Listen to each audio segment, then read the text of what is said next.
Hola, los saluda Guillermo González Navarrete, quien les da la más cordial bienvenida a Tus Derechos. En la edición de hoy vamos a dialogar con el señor magistrado Carlos Augusto Ramos Núñez, director del Centro de Estudios Constitucionales del TC.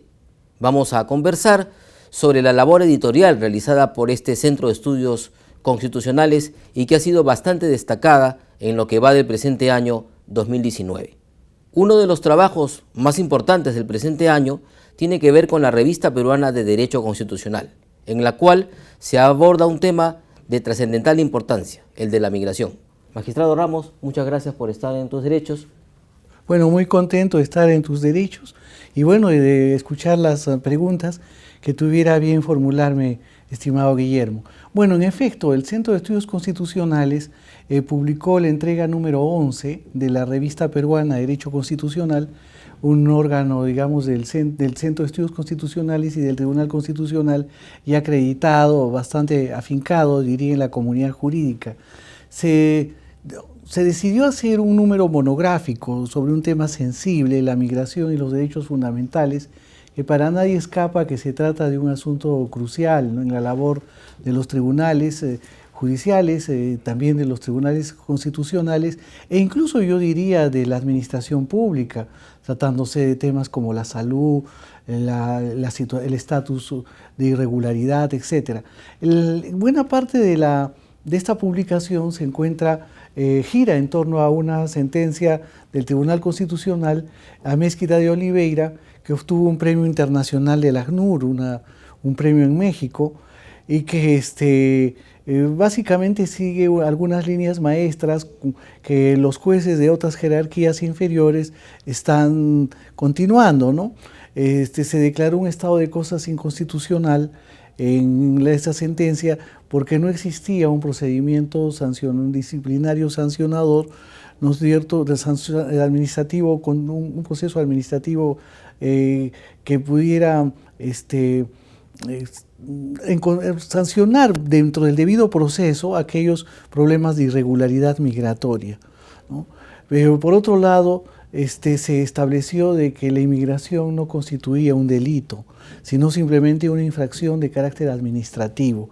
El caso de Amezquita de Oliveira es bastante curioso porque en primera instancia se le había dado la razón en un proceso de amparo que él inició.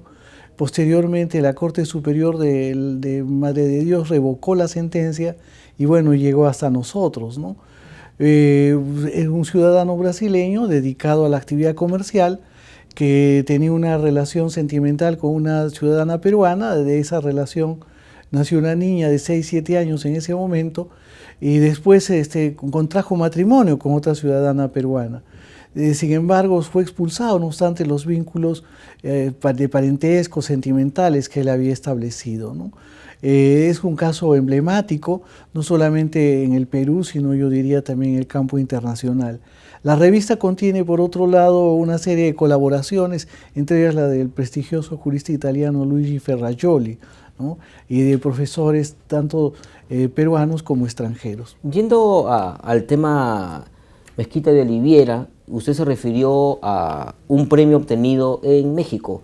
¿Podría contarnos un poco el desarrollo del mismo? Porque ahí hubo elogiosos comentarios precisamente a esta sentencia. Claro, para nosotros fue una sorpresa que nuestra sentencia fuera elegida porque había una muestra representativa de sentencias de México, de Costa Rica, de Colombia, de Ecuador, y se consideró que en materia migratoria de protección a los derechos fundamentales de los migrantes, la sentencia de la que fui ponente en el colegiado del Tribunal Constitucional, la Amezquita de Oliveira, había sido seleccionada entre esas sentencias y había recibido además el primer lugar, ¿no? Hace ya 2 años atrás hubo una ceremonia en México, ¿no? Y bueno, se trata de un premio anual que hay una comisión especial para esto y que otorga pues una distinción que no solamente es mía, ¿no?, sino es para el Tribunal Constitucional y sobre todo para aquellos magistrados que suscribieron la sentencia en mayoría. Me parece que fue 5-2 el resultado. Me parece que en este momento fue 5-2 efectivamente, ¿no? Ahora, claro, los colegas, como ocurre normalmente en un tribunal colegiado, tienen todo el derecho legítimo de discrepar, ¿no? Pero creo que en esta sentencia lo que se buscaba era de proteger a un grupo vulnerable, ¿no? Que era el de los extranjeros en condición migratoria irregular, que no solamente son inmigrantes, sino que también tienen la condición de refugiados. Bueno, creo que el propósito en todo caso se ha cumplido, proteger Sí, los derechos fundamentales de los y mismos. además yo diría que es una sentencia precursora, porque en ese momento aún no se vivía con todo el dramatismo el tema de la migración, ¿no? Es decir, que ya en los años siguientes el tema se agudizó, ¿no? Y además sentó líneas maestras para el funcionamiento de la justicia en esta materia. Otra de las publicaciones hechas por el Centro de Estudios Constitucionales tiene que ver con la jurisprudencia relevante del tribunal. Es un trabajo que se realiza anualmente, donde se recoge las sentencias más importantes. El doctor Ramos nos va a presentar ahora esa publicación de la jurisprudencia relevante que contiene las sentencias de qué años, doctor. Bueno, esta entrega, el tomo número 8, de la jurisprudencia relevante del Tribunal Constitucional, que me permito presentar, recoge las sentencias de enero a diciembre del año 2017. Año 2017. ¿Y cuáles son las que podemos destacar o las que usted recuerde que están publicadas allí o en las que usted ha sido ponente, por ejemplo? Bueno, por ejemplo está el caso antitránsfuga, ¿no es cierto?, de la que fui efectivamente ponente. La primera. La primera, fui ponente de las dos en realidad, ¿no? De la Tránsfugas 1 y Tránsfugas 2. ¿No? Que en este caso se modificaba el reglamento del Congreso, ¿no es cierto?, para impedir la transición o el trasvase de una bancada hacia otra. Entonces nosotros consideramos de que era necesario hacer una distinción entre lo que sería el transfugismo de aquello que sería la disidencia, ¿no? Y bueno, la sentencia fue emitida en ese sentido. Por supuesto que también se publica la sentencia en minoría, ¿no? Pero creo que fue esencial en el ejercicio de los derechos fundamentales en sede parlamentaria, ¿no es cierto? Y por otro lado, en el fortalecimiento de las instituciones democráticas. ¿Cómo es que se elabora ese trabajo? ¿Cómo es que se llega al consolidado de esta jurisprudencia relevante? ¿Cuáles son los criterios que se utilizan para decidir cuáles son las que se van a contener en esta publicación de la jurisprudencia? Básicamente se trata de un trabajo de orden intelectual, de carácter académico, ¿no?, que se encuentra a cargo de funcionarios del Centro de Estudios Constitucionales, especialmente del área de la Comisión de Investigación, en este caso en un momento Cristian Ramírez Gastón, que estuvo a cargo, y recientemente Yuri Vega, Yuri Tornero. Entonces, ellos al mismo tiempo hacen consultas a nivel de los despachos de los magistrados, con el propósito de que puedan sugerir cuáles serían los casos emblemáticos que deberían ingresar. No es una selección fácil, porque comprenderán de que no todos los casos son emblemáticos. Por otro lado, las sentencias del Tribunal Constitucional se publican en la página web del Tribunal Constitucional y se publican en el Diario Oficial El Peruano.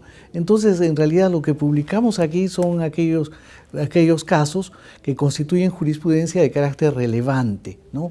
Es decir, que pueden tener un impacto político, social, cultural, jurídico también especial, ¿no? Entonces, además, no pretendemos hacer un trabajo en varios volúmenes, sino que por una suerte de tradición que no empezó conmigo, sino con el magistrado Gerardo Eto Cruz, que inauguró, digamos, esta colección de jurisprudencia relevante del Tribunal Constitucional. La idea es de que sea un tomo el que identifique, digamos, la producción de un año. Ahí estamos viéndolo en la versión libro, pero en estos tiempos modernos también la podemos encontrar de manera digital. Todas las publicaciones del Tribunal Constitucional tienen formato digital, ¿no? La idea es de que llegue al mayor número de interesados, porque la Constitución no es un asunto que solamente concierna al jurista, ¿no?, al constitucionalista, sino es un asunto que concierne al ciudadano todos, ¿no? A cualquier individuo que tenga interés en el ejercicio de sus derechos, en la preservación de la democracia. Bueno, estamos ya por anunciar en unas semanas la aparición del tomo 9, ¿no? Que está dedicado al año 2018. Bien, magistrado Ramos, permítanos hacer una pausa y luego de la misma continuaremos conversando sobre las publicaciones del Centro de Estudios Constitucionales. Ya regresamos.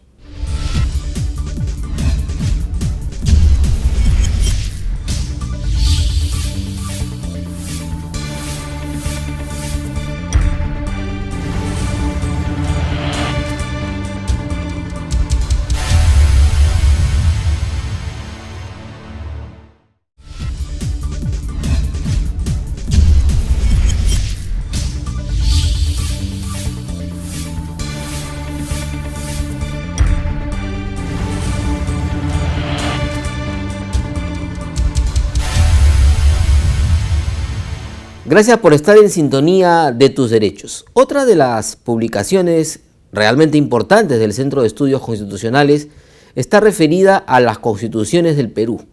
En un trabajo compartido, en un trabajo conjunto, magistrado Ramos, se hizo una importante publicación respecto de las constituciones del Perú. En efecto, mire, se trata de una edición facsimilar de las ediciones oficiales de las constituciones del Perú, en el marco de nuestra biblioteca del Bicentenario, ¿no? Esta colección de las constituciones que forman parte de este volumen incluyen la Constitución de Cádiz de 1812, la Constitución de 1823, la de vitalicia de Bolívar, que en realidad duró 30 días, de 1826, la Constitución Madre de 1828, la Constitución de 1834, la Conservadora de Huancayo de 1839, la Liberal de 1856, la Moderada, que es la más dilatada de todas, de 1860, ya las constituciones del siglo XX también, la de Leguía de 1920, la de Sánchez Cerro del año 33, la del año 79 de la Constitución de Haya la Torre, la Constitución finalmente del año 93, y a través esto de ediciones de carácter oficial, ¿no? Bueno, es la primera vez, dicho sea de paso, que se publica, no diré el texto de las constituciones, que ya en otros libros se hizo, sino la edición oficial, es decir, nosotros lo que hacemos, por ejemplo, Constitución Política de la Monarquía Española, la Constitución de Cádiz, o acá, por ejemplo, la Constitución de 1834, es una edición oficial de la Convención Nacional de 1834, ¿no? Que se hizo a partir, digamos, de una disposición final y transitoria de la Constitución de 1828. Bueno, esta edición también, que es una edición de lujo, puede encontrarse en la edición digital del Centro de Estudios Constitucionales, ¿no? Se trata de un trabajo para los entendidos, no solamente en derecho constitucional o en historia constitucional, sino también, yo diría, para el ciudadano que quiera profundizar sus conocimientos en las instituciones políticas que el Perú ha tenido. Bueno, si llevaron la cuenta de lo mencionado por el magistrado, entonces concluimos que hemos tenido 12 constituciones. 8 en el siglo XIX y 4... Sin contar la de Cádiz, porque no fue dictada bajo el ejercicio de la soberanía, ¿no? Ahora, este es un esfuerzo conjunto, ¿no? Primero con el Ministerio de Justicia, porque hay una disposición en el Código Procesal Constitucional que obliga a que el Ministerio de Justicia publique las constituciones vigentes y las derogadas, ¿no? Y espero hacer una nueva gestión con el Ministerio de Justicia para poder sacar una nueva edición, porque los ejemplares se han acabado y podrían hacerse, además la idea es publicar un texto solo de la Constitución del 93, ¿no? de su debate, de su formación, de sus reformas, ¿no?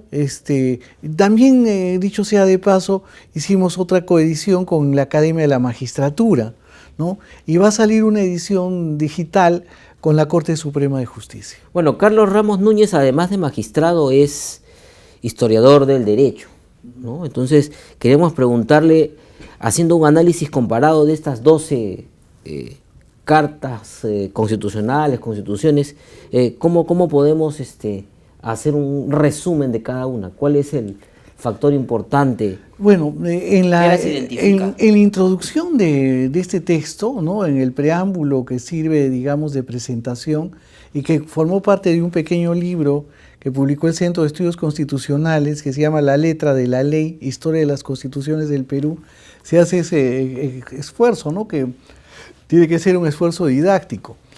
Miren, sobre todo al comienzo yo creo que el gran drama es qué clase de organización política se dota al país, ¿no?, en los años iniciales de la independencia.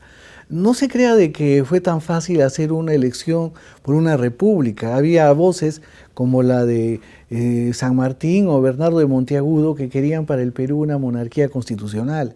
Y había voces como la de Bolívar que quería una república vitalicia, que en realidad es algo parecido a una monarquía, ¿no?, con otro nombre. Es decir, pero también había grandes discrepancias acerca si se seguía un modelo presidencialista o un modelo de carácter parlamentario. Es decir, recién se decide ese tema hacia el año 1828, cuando se opta claramente por un modelo de carácter presidencialista. También hay un gran dilema sobre si nuestro sistema debe de ser unitario o si debe de ser un sistema de carácter federal, ¿no? Yo creo que el fallecimiento de José Faustino Sánchez Carrión, digamos, y el dominio político de Luna Pizarro harían de que se afirme una orientación francamente a favor del sistema unitario de gobierno, siguiendo el modelo francés en ese sentido y no el sistema norteamericano, que con la Constitución del año 1828 queda perfilada, ¿no? Entonces creo que, por ejemplo, el presidencialismo ha marcado una línea, una tendencia constitucional, de constitución histórica, yo diría, ¿no? Asuntos tan peliagudos como, por ejemplo, la censura, la interpelación, la censura, hoy día la cuestión de confianza, etcétera, van marcados por ese dilema, de ese conflicto entre el Poder Ejecutivo y el Legislativo. Bueno, estamos cerca al Bicentenario, también hay una biblioteca del Bicentenario en el Centro de Estudios que en un ratito más vamos a conversar, pero ¿qué conclusiones sacamos? Porque parece que todavía no nos ponemos de acuerdo.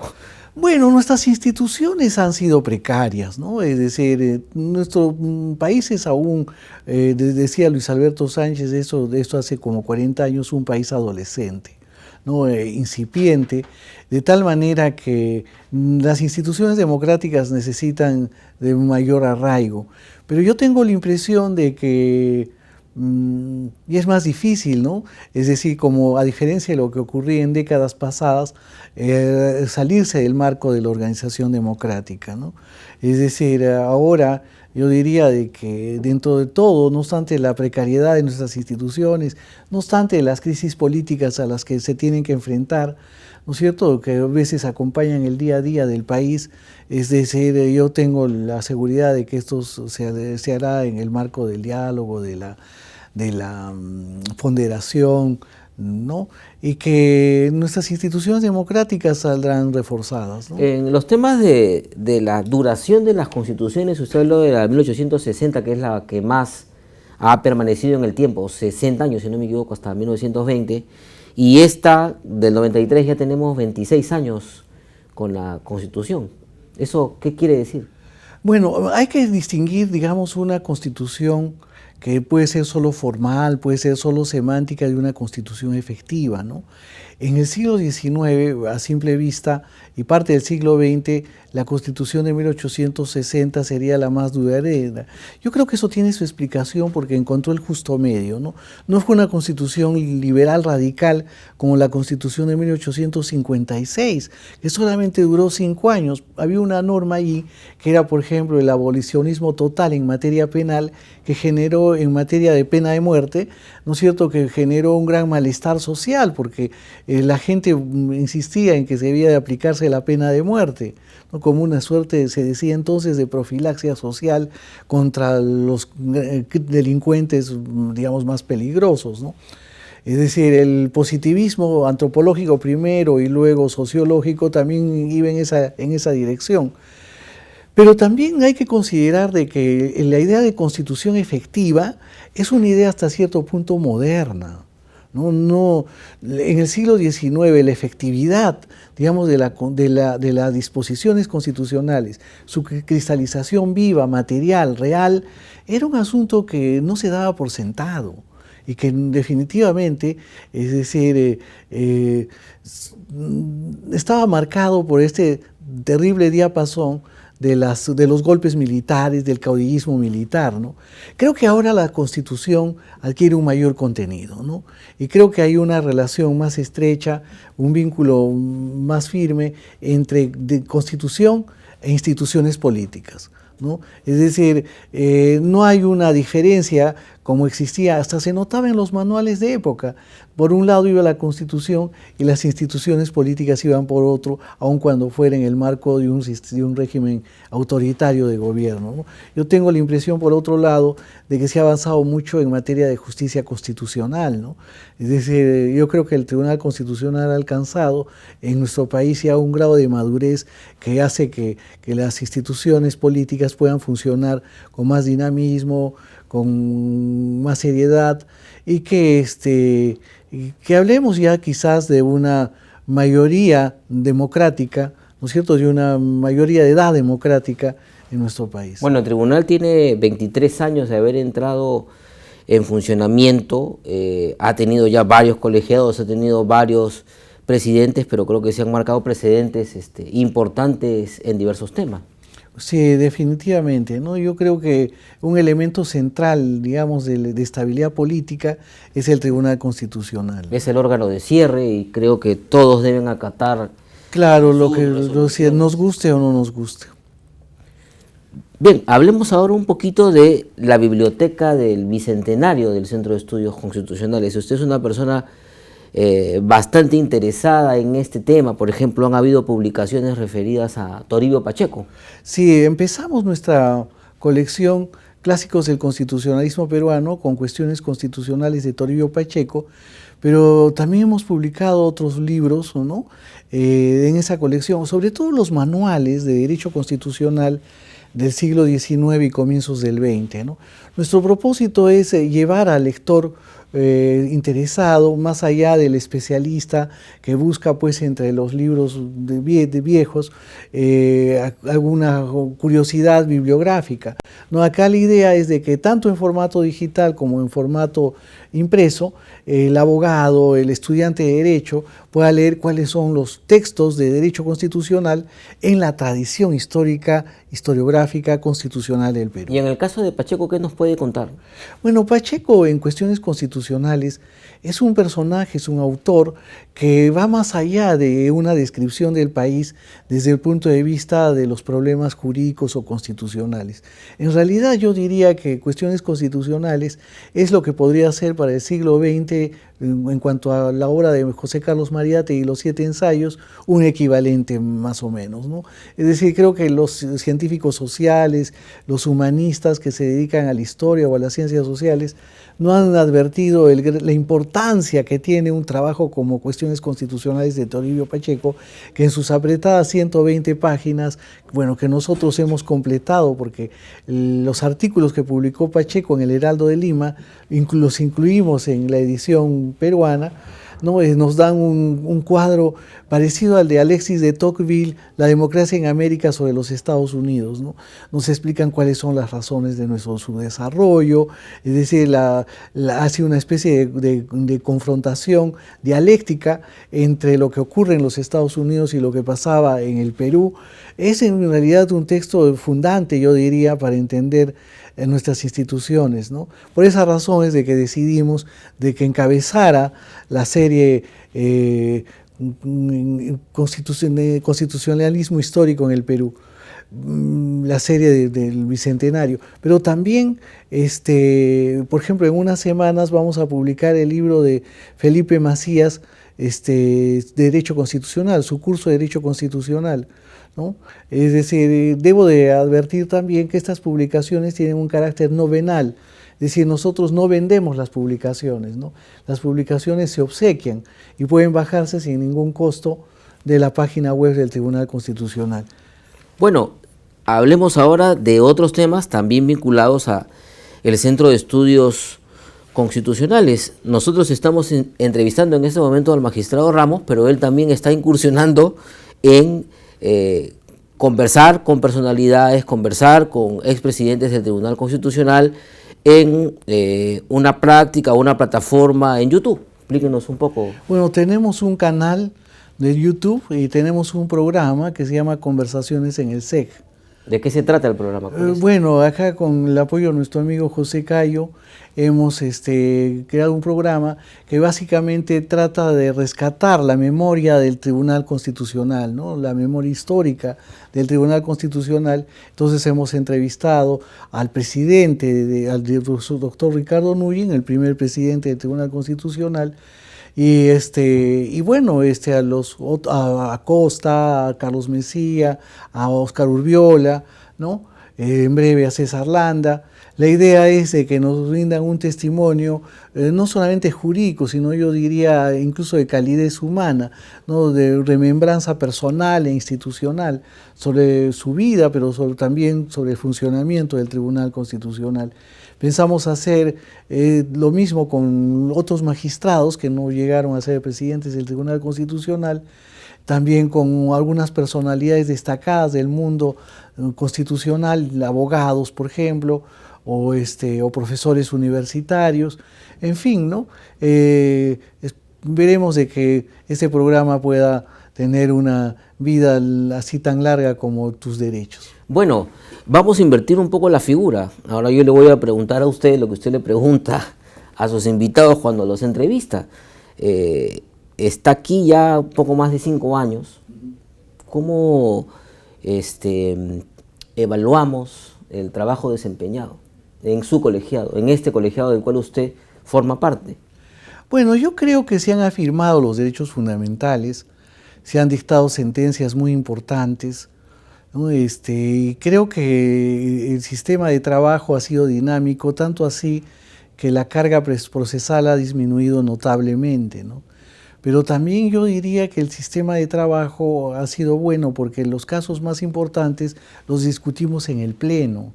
Y esa es una práctica que yo creo que valiosa, porque esta otra, mediante la cual normalmente los casos, casi todos los casos pasaban de despacho por despacho, si bien puede funcionar en algunos casos, en otros es muy difícil porque atrasa el número de los casos, pueden quedarse en los despachos de los magistrados durante meses, quién sabe durante años. Bueno, creo que se ha introducido una reforma adecuada también en la práctica de trabajo. Y creo que también en la labor administrativa se han hecho ajustes importantes, ¿no? Lo propio puedo decir en lo que a mí concierne del Centro de Estudios Constitucionales, ¿no? Antes, cuando un trabajador era enviado al Centro de Estudios Constitucionales, parecía un ostracismo griego, ¿no? O una deportación romana. Ahora más bien al contrario, ¿no? Se van felices y contentos, ¿no? Es decir, hemos aumentado también la producción, ¿no? Antes los libros aparecían ocasionalmente, ahora por lo menos tenemos un libro mensual, ¿no? ¿Qué se viene de acá a diciembre, por ejemplo, lo que son publicaciones? Bueno, tenemos el libro de Felipe Macías, ¿no? Se viene el tomo 9 de jurisprudencia relevante del Tribunal Constitucional. También tenemos el libro de Bartolomé Herrera, Proyecto de Constitución de 1860. Tenemos una publicación sobre amparo, en coedición con el Colegio de Abogados. Y bueno, y continuamos con nuestra nueva colección, Mujeres Juristas. En este caso, hace una semana se publicó el libro de la Dunbar Temple, la institución del jurado, que fuera su tesis el año 1938 en la Universidad Católica. ¿No es cierto? Vienen en breve otros trabajos de mujeres que en su momento no fueron reconocidas en cuanto a su calidad académica, ¿no? Fueron invisibilizadas, como por ejemplo Rosa Dominga de Pérez Liendo, un aspecto de la historia del derecho peruano, las constituciones. La profesora Pérez Liendo fue una reconocida docente, fue además una mujer muy destacada en el campo del derecho, pero que sin embargo sus obras permanecieron inéditas. Lo propio Luz Jardín Peñalosa en torno al derecho de alimentos, que es un trabajo precursor porque gracias a este trabajo se modificó la Constitución del año 1933 y se introdujo la excepción no hay prisión por deuda, salvo en caso de obligación alimentaria, ¿no? Y también el trabajo de Susana Solano Rodríguez, que era una mujer que rechazaba la legalización de la prostitución. Bueno, este libro, una acotación, se presentó en la Feria del Libro de julio del presente año, si no me equivoco. ¿No? Y esperamos de que la nueva entrega pueda presentarse en la Feria del Libro del mes de noviembre. Bien, doctor Ramos, ha sido usted muy gentil en acompañarnos en esta edición de Tus Derechos y esperamos tenerlo en una próxima oportunidad. Bueno, muchas gracias, Guillermo, y bueno, yalas y buen viento. Hasta aquí la presente edición de Tus Derechos. Muchas gracias por la sintonía. Hasta la próxima.